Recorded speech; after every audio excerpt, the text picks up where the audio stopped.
helping caregivers, that's a huge benefit that you can do. If you could just say, hey, we'll come in and we'll take care of things tonight. You guys go out and have a bite to eat together, or go see a movie or whatever. And so that's a very valuable benefit for helping in that situation. So it seems to be like having that really good support system. Absolutely, yeah, absolutely. So without it, how would you and Renee have handled the situation, or if you would have handled it, or? I would have probably pulled my hair out and screamed really loud and pitched fits. I believe that. If Randy. I had a dog, I'd probably kick the dog. No, I'm just teasing. No, you would have done it. I'm not sure how we would have handled that without help. Having a community, having a team of people that surround you is crucial. Because when you do it on your own, we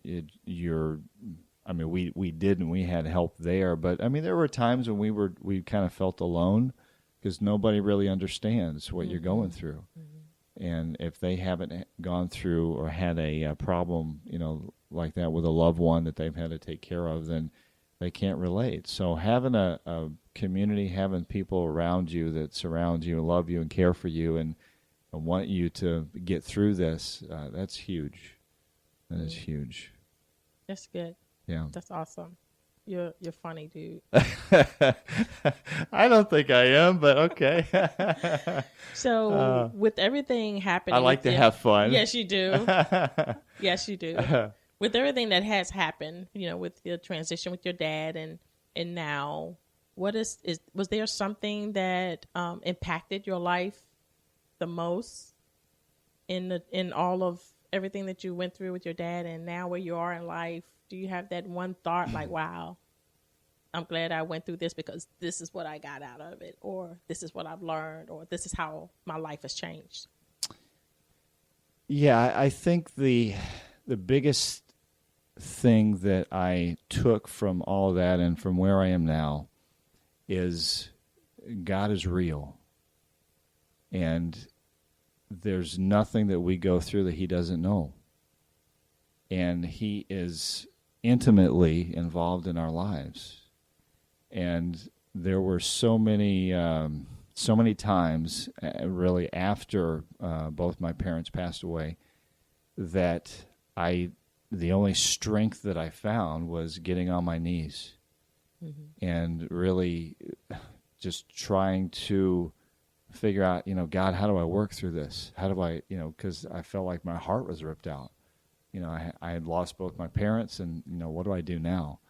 And so I think over the past, now my father, I think it's been 5 years now, but over the 5 years, God has just proven that he is there and that he is watching over and he's guiding every step. And that's so comforting because, we often go through periods of time where we're lonely. And we're like, God, what's going on? Where are you?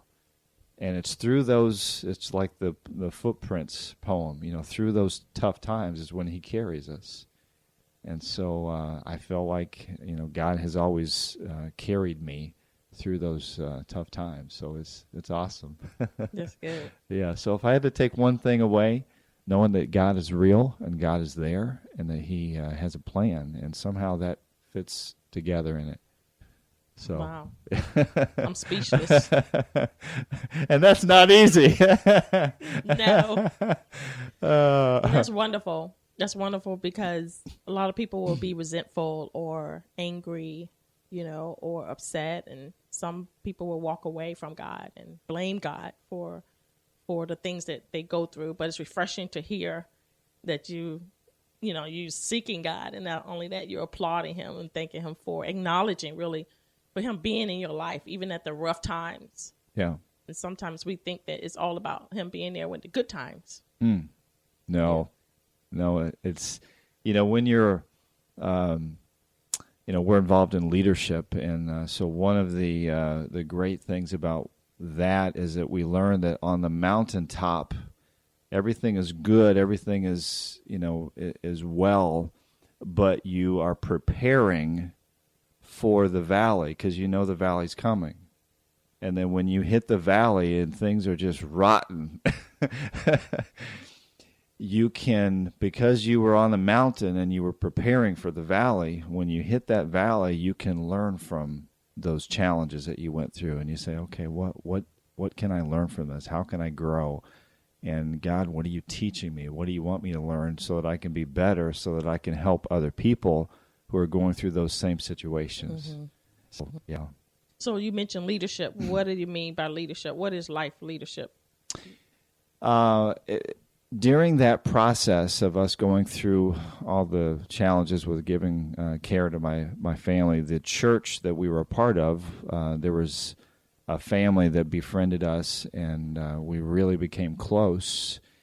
And they began to ask us some really deep questions like, where do you want to be in 5 years? What do you want your life to look like? And, are you where you want to be in life? And those questions really got me thinking. It was like, I'd been a business owner for many years, but I'd never really thought about those kinds of questions. And so they began to really kind of share with us some principles and kind of get us thinking about, where we were going and what we wanted to do with our lives. And they were business owners. They had developed a business and a business asset that kind of gave them freedom to be able to help people and serve people. And so it really got me curious.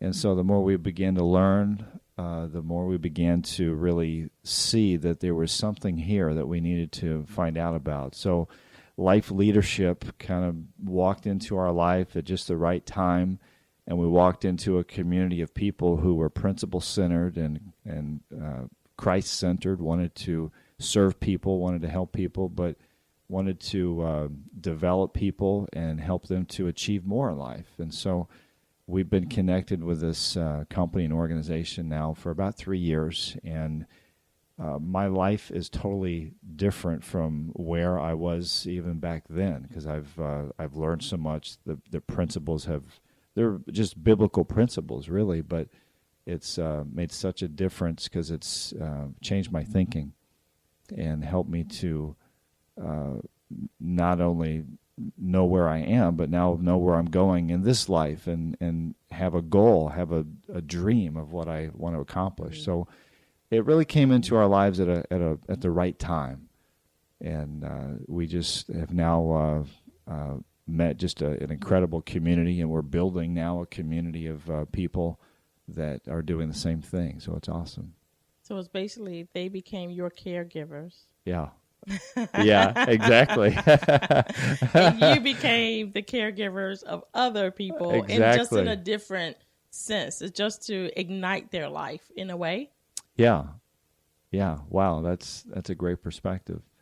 We've connected with a whole community of people that want to help and serve and better not only their lives but the lives of others. And I really had sort of a heart change through that whole process because I was a little more selfish and thinking only about what our needs were and not so much about what other people wanted. And so as we began to kind of transition and learn leadership and learn financial principles and learn all these things, we began to see that, wow, we have now the opportunity to go out and serve others and help others. And it really, it kind of takes on a whole different meaning, and it's a change of heart because you find out what's important to other people. And when you listen or when you hear people talk, it's listening to what they're saying. And that's something that I didn't do real well. It was all about me and what did I want to do? What was important to me? Right. But anyways, yeah. Well, caregiving is one characteristic I always think that it is and believe it is sacrifice. Yeah. Because you have to sacrifice. And sacrificing means giving up right. yourself. Right. your whatever you are into to make someone else's life better, right, or to bring some comfort to them at one point in time. Yeah. So that's basically, you were more like in a training camp. I hadn't thought about that like that, but yeah, in a sense, you're exactly right. You know, yeah. And I'm going by what you're saying, because you said you were selfish and self-centered, and it was all about you and what you wanted. Right. And in that process, God just used the situation. Absolutely. It wasn't always good, but He used it for good. Right. To shape you. Right. And to show you how to have a more sacrificial mindset. Right. Am I? Absolutely. I hadn't thought about that, but hindsight now, yeah, absolutely. Is we have learned to be more compassionate. We've learned to be more humble. We've learned to look past our own needs and look to others. And I'm not sure that we could have done that had we not gone through that. You know, I think it's in 1 Corinthians or the exact chapter, I don't remember, but it talks about we go through tough times so that we can help others in tough times and be there for them. So, yeah, I look back now and see how God used that, and now how we can be a blessing to other people, and it's so cool. It's awesome. Yeah. So what would you want to say to our listeners today after hearing everything from you being a caregiver and how caregiving changed your life and how now you're on a better path and you become a better person? What is it that you want to encourage them with today? Well, to examine where you are, to examine your life, to examine what your role is, whether you're a husband, your wife, your father, you're an uncle, you're an aunt, you're a cousin, wherever you are in this life, to examine where you are and ask yourself, are you where you want to be in this life? Are you accomplishing the things that you want to accomplish? Are you, is your life making a difference to other people? And I had to question those things in my own life, and I wasn't where I wanted to be. I wasn't helping. I wasn't serving other people like I felt like God, really wanted us to do. And so, as you ask yourself, are you where you want to be? And then the next question is, where do you want to be? Whether it be in your marriage, your family, your business, your work, whatever situation that you're in, where do you have goals set for yourself 5 years, 10 years down the road? Do you have dreams? Do you have something that you're wanting to achieve in your life? Do you and I say dream because the word dream has kind of lost its flavor today. When you mention dreams, people say, well, what is that? Yeah. I had a dream last night, but it wasn't quite what I was expecting. But, in our culture today, we're not taught to dream. And so as we think about where we want to be, even the scriptures point to that, we're to redeem the time and we're to plan for the future. And so even having, relationships, if maybe you don't have a lot of relationships in your life now, maybe there's not a lot of close relationships, but you can attract those to you. You can go out and you can serve people and you can build those relationships with people. And so, number one, where are you? Number two, where do you want to go in life? Where do you see yourself down the road? And number three, pay the cost and go get it. That's good. That's real good advice. Thank you, Randy, for coming on today. And thank you, listeners, for tuning in to Live with Necee. I am your host, Opal Bailey. God bless you. Thank you, Opal.